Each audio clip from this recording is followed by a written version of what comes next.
خود نبی اکرم صلی اللہ علیہ وسلم نے فرمایا کہ چین اور سکون چاہتے ہو، چین اور سکون چاہتے ہو، تو چین اور سکون قرآن کریم میں، قرآن کریم سب سے بڑا ذکر ہے۔ اللہ تعالیٰ نے فرمایا نا انا نحن نزلنا الذکر، وہاں ذکر سے مراد قرآن کریم ہے، یعنی یہ ایسا ذکر ہے جس کے الفاظ خود اللہ نے طے کیے ہیں، کتنا بڑا ذکر ہے۔ اور خود قرآن کہتا ہے جو لوگ دل کے مریض ہیں وہ سن لیں، الذین آمنوا وتطمئن قلوبهم بذکر اللہ، جو لوگ ایمان لائیں وہ سن لیں کہ ان کے دلوں کو اطمینان اللہ کے ذکر سے ملے گا، اللہ کے ذکر سے انہیں اطمینان ملے گا۔ آپ دیکھ لیجئے اس وقت بڑی تعداد ڈپریشن کے مریضوں کی، بڑی تعداد ہائپر ٹینشن کے لوگوں کی ہے، بڑی تعداد ایپیلیپسی، مینیا، ان تمام امراض کے جو لوگ ہیں اتنی موٹی فائلیں لیے گھوم رہے ہیں، سائیکیٹرسٹ کے پاس، کارڈیولوجسٹ کے پاس، سب کے پاس الگ الگ جا رہے ہیں۔ وہ کہہ رہا ہے سب کچھ نارمل ہے، سب کچھ نارمل ہے۔ واٹس مین؟ ڈاکٹر کہہ رہا نارمل ہے، یعنی باڈی کے اندر کوئی دقت نہیں ہے۔ اگر دقت ہے تو وہ ڈسکنیکشن ہے جو پالنہار سے ہونا چاہیے۔ سکون انہی کے پاس ہے نا۔ اسی دھرتی پر آپ ایسے لوگ دیکھیں گے کہ جن کے یہاں اولاد نہیں ہے، عورتیں اور مرد دعا کر رہے ہیں کہ اللہ لنگڑا، لولا، اندھا، کانا، جیسا بھی چاہیں آپ ایک بچہ عنایت کر دیجئے تاکہ کم از کم بانجھ ہونے کا کلنگ تو ختم ہو جائے۔ اسی دھرتی پہ ایسی مائیں آپ کو ملیں گی جن کا اکلوتا سپوت ہے اور وہ کہتی ہیں کہ اللہ اس کو اٹھا لیجئے، مجھے چین آ جائے گا۔ کیا مطلب ہے اس کا؟ اس کا مطلب کیا ہے؟ اس کا مطلب یہ ہے کہ اللہ تبارک و تعالیٰ جس چیز میں سکون رکھیں گے اسی میں سکون ملے گا۔ آپ کی تلاش کوئی معنی نہیں رکھتی۔ رکشہ چلانے والا، فروخ آباد کے رکشے آپ جانتے ہیں کیسے ہوتے ہیں؟ ایک آدمی بیٹھ جائے سیٹ پہ بہت ہے، لیکن وہ بڑی والی سیٹ پہ اپنا آدھا جسم رکھتا ہے اور چھوٹی والی پہ پیر رکھتا ہے، اوپر سے انگوچھا ڈال کے سو جاتا ہے۔ آپ نے دیکھا ہوگا رات میں رکشوں پر اس طرح سوتے ہوئے لوگوں کو دیکھا ہوگا۔ اور وہ لوگ جن کا ایک ایک دن میں 1-1 کروڑ روپے کا ٹرن اوور ہے، انہیں آپ لان میں 2 بجے رات میں بھی ٹہلتا دیکھیں گے۔ کہاں گئی نیند؟ نیند اس پالنہار کی نعمت ہے۔ وَجَعَلْنَا نَوْمَكُمْ سُبَاتًا، وہ کہتا ہے ہم نے پیدا کیا۔ وَهُوَ الَّذِي جَعَلَ لَكُمُ اللَّيْلَ لِتَسْكُنُوا فِيهِ، جب آپ قرآن اب سنیں گے تو آپ کو پتہ چلے گا یہ کوئی عام تقریر نہیں ہے، یہ ہمارا پیدا کیا ہوا مضمون نہیں ہے۔ جب قرآن کریم کو سنیں گے، یہ اللہ تبارک و تعالیٰ کلام ہے، آپ کا پالنہار خود آپ سے مخاطب ہے، تو اب آپ کو اندازہ لگے گا کہ یہ نیند بھی اللہ تعالیٰ کی عنایت ہے۔ ابھی تو یہ سمجھتے ہیں یہ فطرت کا دستور ہے، کمیونسٹوں کی طرح۔ اللہ تبارک و تعالیٰ فرماتے وَهُوَ الَّذِي، وہ میری ذات ہے، وہ اللہ کی ذات ہے، الَّذِي جَعَلَ لَكُمُ اللَّيْلَ، جس نے تمہارے لیے رات بنائی، لِتَسْكُنُوا فِيهِ، تاکہ اس میں تم سکون حاصل کر سکو۔ دن میں کتنا ہی سو لیجئے، رات جیسا سکون نہیں پائیں گے۔ یہ الفاظ بتلاتے ہیں۔ آپ سوچتے ہو پتہ نہیں ایسا کیا؟ ایسا نہیں، قرآن کریم بولتا خود، اور ایک جگہ نہیں، اس مضمون کی کم از کم 20 آیات قرآن کریم میں گزریں گی جب آپ سنیں گے۔ بہرحال یہ ایک بہت بڑا موقع ہے، بہت بڑا ایونٹ ہے۔ اس لیے نہیں کہ میں یہاں بیٹھا ہوں، قطعاً نہیں۔ کوئی بھی قرآن کریم کو سمجھائے، قرآن کریم بہت بڑا بحر ذخار ہے، آپ کے لیے سکون کا سامان ہے۔ نبی اکرم صلی اللہ علیہ وسلم نے فرمایا ان الذی لیس فی جوفہ شیء من القرآن کالبیت الخرب، اس آیت کا کیا نام ہے، کمبینیشن ہے۔ ابھی جو میں نے کہا نا کہ قرآن کریم سے سکون حاصل ہوتا ہے، نبی اکرم صلی اللہ علیہ وسلم نے اس میں تھوڑی ورڈنگ اور سینٹنس ہی چینج کی، فرمایا وہ دل اجڑا ہوا گھر ہے۔ آپ کو ایسے مریض بہت مل جائیں گے، 2 لوگ بیٹھے ہیں ہمارے پاس، ایک تو باقاعدہ پریکٹس میں ڈاکٹر ہیں اور ایک بڑا میڈیکل چلاتے ہیں تمام طرح کے، کہ ایسے لوگ بہت ہیں جو یہ کہتے ہیں کہ یار پتہ نہیں کیسا لگ رہا ہے، کہ ڈپریشن کے شکار لوگ ہیں یا کارڈک ہیں، کہتے ہیں کہ پتہ نہیں کیسا لگ رہا ہے۔ یہ پتہ نہیں کیسا لگ رہا، آپ دیکھیے گا، میں روایت پڑھ رہا ہوں اس سے اندازہ لگے گا۔ نبی رحمت صلی اللہ علیہ وسلم فرماتے ہیں جس سینے کے اندر قرآن نہیں ہے وہ اجڑے ہوئے گھر کے مانند، یہ اجڑا پن ہے دل کا۔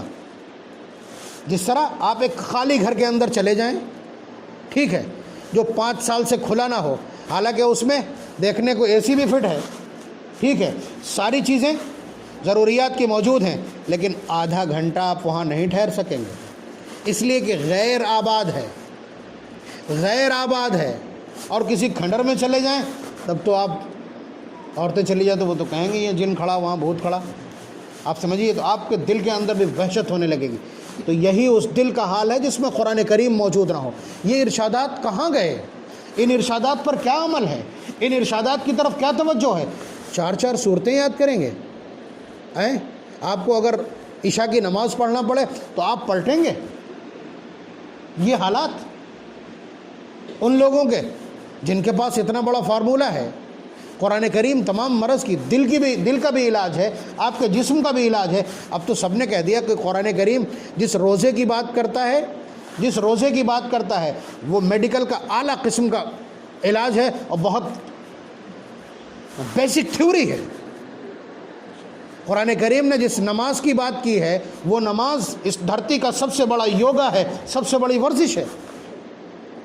آپ کیا چاہتے ہیں؟ جسمانی صحت چاہتے ہیں تو قرآن اس کے لیے علاج ہے. آپ اپنے اجڑے ہوئے دل کا علاج چاہتے ہیں اور اپنے اجڑے ہوئے دل کو آباد کرنا چاہتے ہیں، شاداب کرنا چاہتے ہیں تو قرآن کریم اس کا علاج ہے.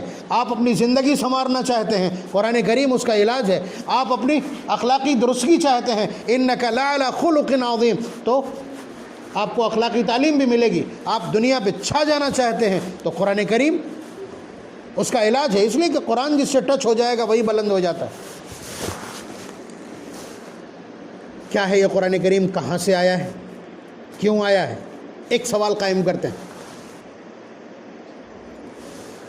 قرآن کریم وحی الہی ہے. وحی کس کو کہتے ہیں؟ وحی کی ضرورت کیا ہے؟ اس کو سمجھ لیجئے کہ ہم نالج، علم، جانکاری یا گیان جو حاصل کرتے ہیں اس کے مختلف سوتر ہیں، مختلف ذرائع ہیں.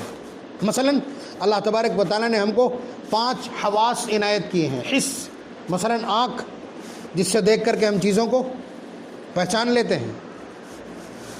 زبان جس سے ہم ذائقوں کا پتہ چلا لیتے ہیں کہ یہ شراب ہے اور یہ دودھ ہے اور یہ چائے ہے اور یہ دودھ ہے اور یہ مٹھا ہے.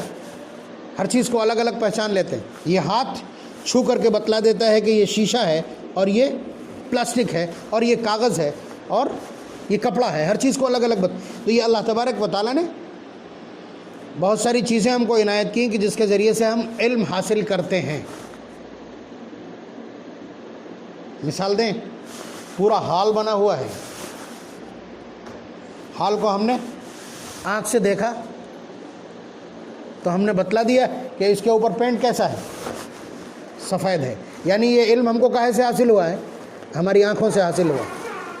ہم یہ چاہتے ہیں کہ یہ لکڑی ہے یا پتھر ہے یا سیمنٹ ہے تو ہم نے ہاتھ لگایا تو اس نے بتلا دیا کہ یہ سیمنٹ کا پلاسٹر ہے اور اس کے اوپر پٹی کر کے پینٹ کیا گیا.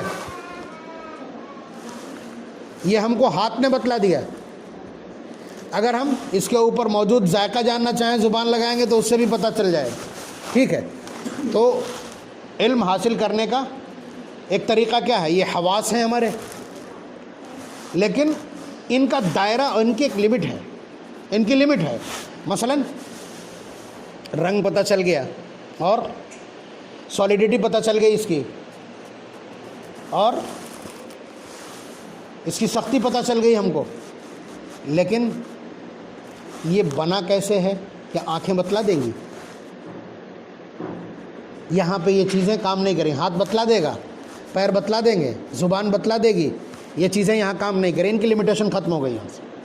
یہاں سے اب دوسری چیز کی لمٹ شروع ہوتی ہے، دوسری چیز کا آغاز ہوتا ہے، وہ ہے آپ کی عقل. عقل بتائے گی کہ پہلے اینٹیں لائی گئی ہوں گی، اس کے بعد کام کرنے والے لائے گئے ہوں گے، اس کے بعد مسالے کا جو کمپاؤنڈ ہے وہ لایا گیا ہوگا، اس کے بعد اس کو ملا کر کے ایک انسان نے اسے تعمیر کیا ہے، پھر اس پر پلاسٹر ہوا ہے، پھر پوتنے والوں نے اس کی پتائی کی ہے. یہ کس نے بتایا؟ یہ علم آپ کو آپ کی عقل سے حاصل ہوا. ٹھیک ہے، لیکن عقل کی بھی اپنی لمیٹیشن ہے. اب یہ جاننے کے لیے کہ اس حال کا استعمال کیسے کریں کہ اللہ تعالیٰ راضی ہو جائیں اور کیسے نہ کریں کہ اللہ تبارک و تعالیٰ ناراض ہو جائیں، اب یہ کون بتائے گا؟ بات آپ سمجھ گئے؟ ایک علم تو اس سے حاصل ہو گیا تھا، دوسرا علم اس سے حاصل ہو گیا، یہ علم کہاں سے آئے گا؟ اسی علم کا نام علم وحی ہے، اسی علم کا نام علم وحی ہے، اور یہی انسان کی خصوصیت ہے، یہ علم انسان کی خصوصیت ہے۔ آپ ڈاکٹر ہیں، آپ یہ جانتے ہیں کہ کس دوا سے کون سا مرض جائے گا، یہ آپ کا اپنا کمال نہیں، یہ آپ کا اپنا کمال نہیں ہے۔ آپ کوئی ایسی چیز جو بندروں کو نقصان کرتی ہو آپ اوپر ڈال دیجئے، وہ پہلی بار آ کر کے نہیں کھائیں گے اور اگلی بار آ کے اسے کھا جائیں گے۔ ایک واقعہ عبد القاری طیب صاحب رحمۃ اللہ علیہ سابق محتمم دارالعلوم دیوبند نے لکھا کہ ہمارے ایک رشتہ دار تھے، ان کے ہاں بندر بہت پریشان کرتے تھے ان کو۔ انہوں نے ایک روز ہڑ کر کے روٹیاں پکوائیں، اس میں زہر ملوا دیا اور اس کے بعد چھت پہ ڈال دیا۔ بندر آئے، انہوں نے اسے سونگھ کر کے دیکھا اور چلے گئے سب کے سب۔ اس کے بعد جب واپس آئے تو نیم کی اتنی اتنی بڑی ٹہنیاں ان کے پاس تھیں، انہوں نے وہ ساری کی ساری روٹیاں بھی چٹکیں اور اس کے بعد وہ ٹہنی بھی کھا لی۔ اور یعنی اللہ تبارک و تعالیٰ نے انہیں یہ علم عنایت کیا ہے کہ اس میں جو زہر ملایا گیا، زہر کی جو قسم اس میں ملائی گئی ہے، اس کا توڑ اللہ تبارک و تعالیٰ نے یہ بنایا، یعنی یہ علم جانوروں کو ہے۔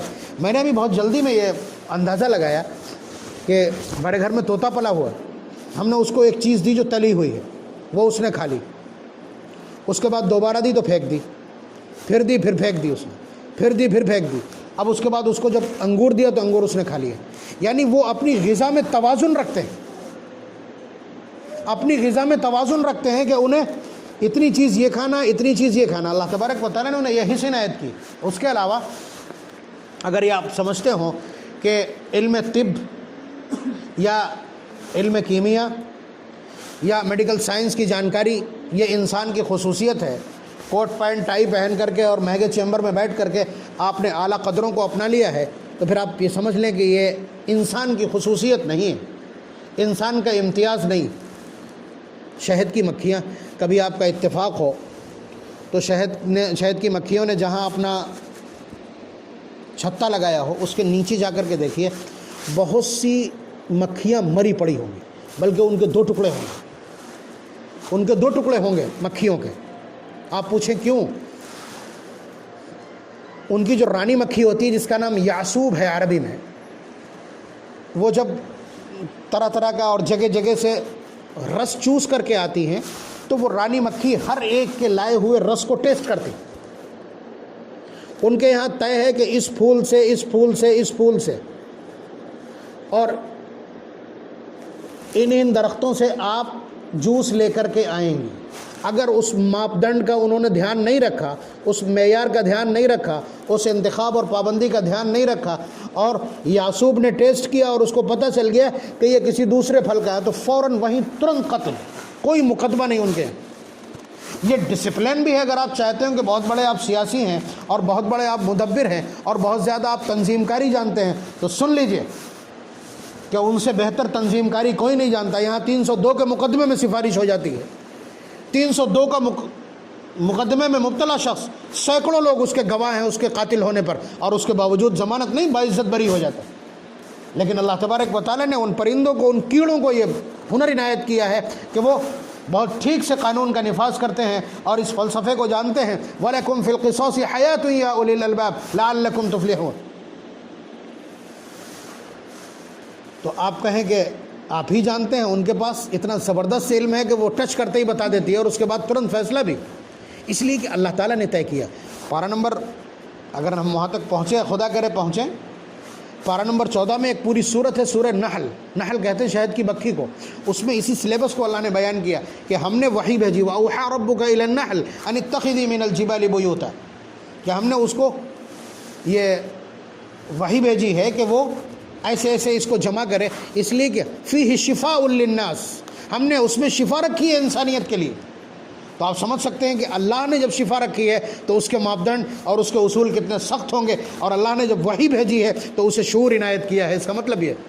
تو آپ بتائیے، آپ اپنے میڈیکل سائنس کے اوپر، وہ تو اتنا بڑا ہے، آپ کے پاس تو تمام آلات اور یہ وہ انسٹرومنٹس ہیں سب، تب آپ ڈاکٹر ہیں، وہ تو ایسے ہی ڈاکٹر۔